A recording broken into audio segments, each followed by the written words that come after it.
Beralih ke informasi lainnya, saudara, puluhan santri di sebuah yayasan panti asuhan di Kunciran Indah Pinang, Kota Tangerang, Banten menjadi korban pelecehan dan kekerasan seksual oleh pemilik dan pengelola panti. Jumlah korban diperkirakan lebih banyak daripada yang sempat melapor ke polisi, hingga 2 tersangka ditangkap polisi.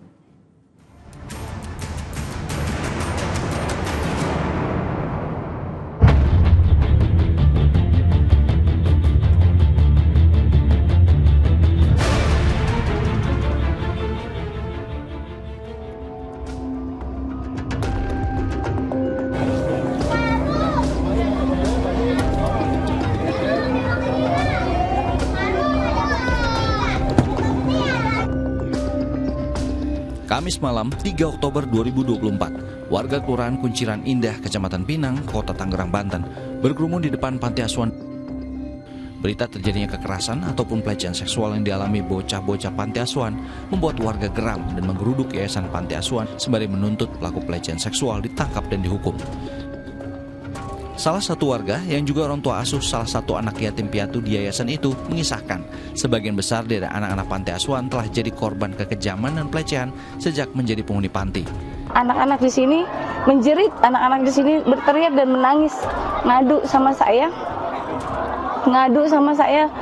Mereka dianiaya, ada yang disabetin, dipukul sama sapu sampai patah. Itu kan KDRT, itu kekerasan pada anak. Tapi yang lebih menjijikan dan menyakitkan hati saya, mereka dilecehkan, mereka dicabuli, mereka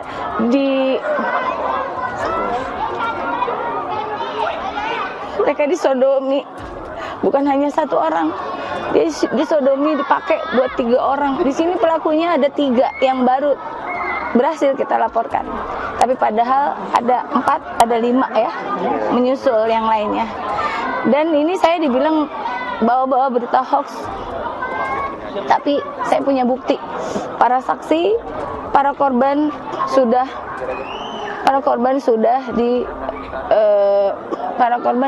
di visum. Sejak 20 tahun lalu berdiri, diduga praktik pelecehan seksual dan juga kekerasan di panti asuhan ini sudah berlangsung belasan tahun. Modusnya diiming-imingin dengan gayanya yang gemulai, yang baik, yang bagus, yang soleh gitu. Suruh pijitin abi, habis pijitin naik, lalu dilecehin. Korban nggak bisa berteriak, nggak bisa ngelawan, karena rata-rata korban di sini diambil dari balita, yang dikasih makan, yang dikasih sayang. Nanti dia gede terus dipakai dan dia menularkan ini. Mendengar kabar berita ini, Dinas Sosial Kota Tangerang mengevakuasi puluhan anak yatim piatu yayasan panti asuhan yang diduga jadi korban perbuatan bejat pengurus maupun pemilik yayasan.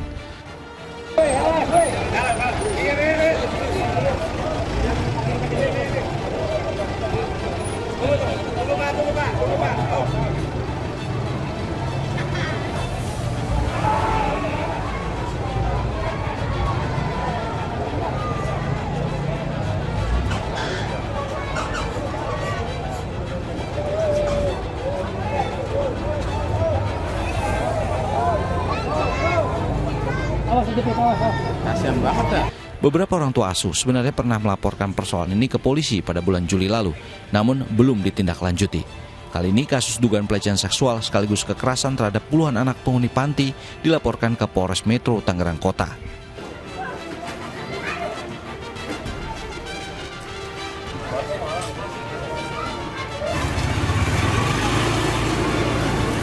Usai mengamankan 2 tersangka pelaku pencabulan anak-anak panti asuhan, tim Inafis dan Unit Perlindungan Perempuan dan Anak Satreskrim Polres Metro Tangerang Kota menggelar olah TKP. Memasang garis polisi di TKP rumah berlantai 3 tempat para santri anak panti istirahat dan di tempat kegiatan belajar mengajar. Penyidikan masih berjalan, mohon waktu. Udah berapa yang diperiksa, Bu? Saat ini udah 2, satunya dalam pengejaran. Satu ini perannya apa, Bu? Apakah pemilik pimpinan? Pemilik sudah diamankan. Yang diamankan 2 orang ini siapa aja? Inisialnya, Bu? Nanti ya. Bu, artinya udah disegel, Bu? Guru ya, Bu? Pemilik sama Ustaz. Bu, sudah disegel belum pantinya, Bu? Sudah. Ini kan laporan dari sejak Juli ya, awal Juli. Nah, sampai sekarang apa sih kendalanya baru sekarang aja terbongkar gitu? Korbannya kan domisili di Bandung. Pada saat interogasi datang pada saat BAP diketahui menghilang. Sebanyak 12 anak panti asuhan masih berada di rumah perlindungan Dinas Sosial Kota Tangerang. Meski sebagian besar anak panti asuhan terlihat sudah tenang, namun masih ada yang terguncang jiwanya. Korban, anak-anak yang mayoritas masih di bawah umur, menjalani pemeriksaan kesehatan dan psikologis mental. Izin sebagai panti ya, itu di Dinas Sosial kita belum terdaftar. Sekarang sedang ada proses untuk trauma healing, ya, pemeriksaan kesehatan, dan juga tes psikotes ya untuk melihat kejiwaan. Nah, untuk hasil akhir mungkin kita masih menunggu kerja dari teman-teman, tetapi secara visual kita lihat anak-anak sudah mulai baik. Berapa total yang ada di sini, Pak? Ada 12. Dua pria berbaju oranye inilah predator penyimpangan seksual yang memangsa anak-anak panti asuhan. Yang mengerikan, keduanya adalah tokoh kunci di panti asuhan itu. YB, 30 tahun merupakan pengasuh santri, sementara S, 49 tahun sebagai pemilik panti, dengan tega melakukan kekerasan seksual menyimpang terhadap anak-anak yang sebagian diasuhnya dari balita. Satu lagi, YS, yang juga ditetapkan sebagai tersangka, kini masuk dalam daftar pencarian orang alias buronan polisi. Pengungkapan penyimpangan seksual diawali laporan Juli 2024. Seorang anak panti jadi korban perlakuan bejat para pelaku. Kami SPKT Polres Metro Tangerang Kota menerima laporan dari saudari Fatimah yang merupakan kerabat salah satu korban, yaitu saudara RK usia 16 tahun, di mana pada saat itu didampingi oleh petugas P2 TP2A Kota Tangerang tentang melaporkan tindak pidana kekerasan seksual terhadap anak yang terjadi dan dialami oleh yang bersangkutan di panti asuhan tersebut. Namun setelah pemeriksaan, ada 6 anak panti menyusul mendapat perlakuan mengerikan yang tidak senonoh. Kemudian dari hasil pemeriksaan dan saksi-saksi berjumlah 11 orang, kita menemukan fakta baru bahwa ada korban lain, yaitu saudara J dan M, ya, yang menjadi korban selain saudara RK.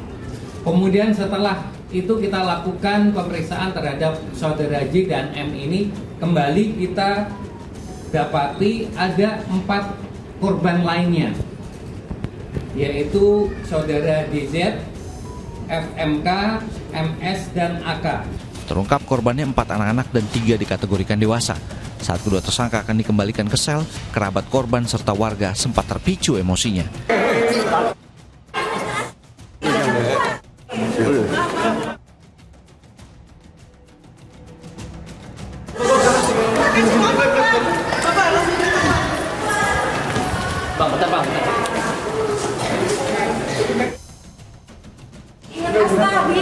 Abi ini kualitas termas.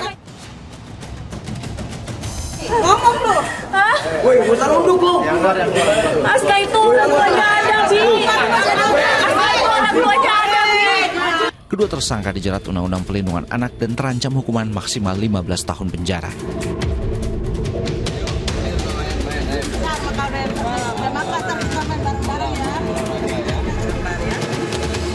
Sementara itu, belasan anak yang sebelumnya menetap di Yayasan Yatim Piatu, mereka menjalani trauma healing di rumah penitipan Dinas Sosial Kota Tangerang. 1, 2, 3, basok.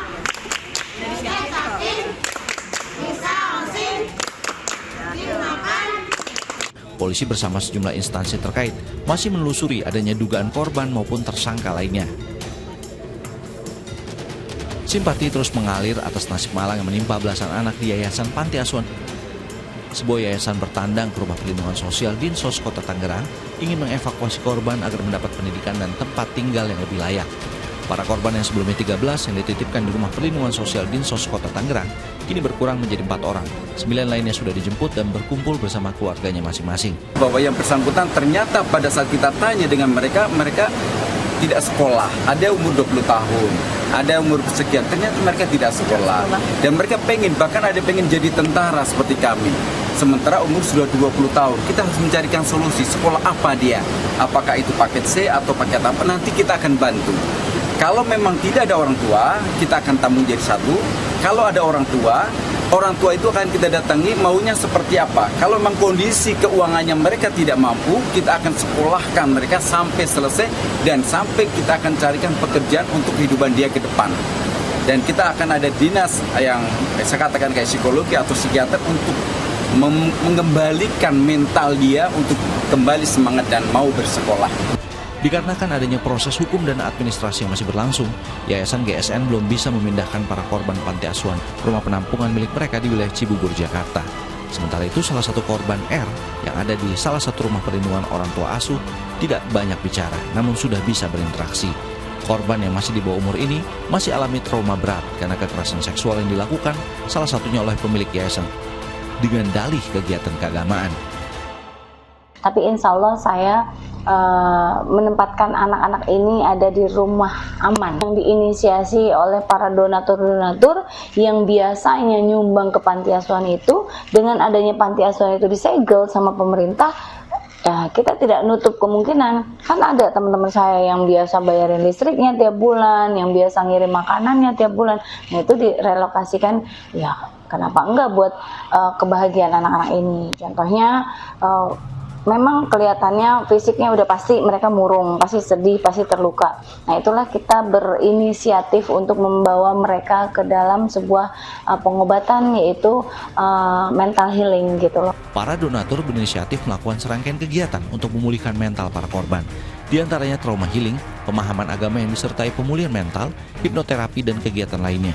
Semoga seluruh upaya yang dilakukan semua pihak yang bersimpati bisa mengembalikan kepercayaan diri dan memulihkan mental para korban untuk menyongsong masa depan yang lebih baik.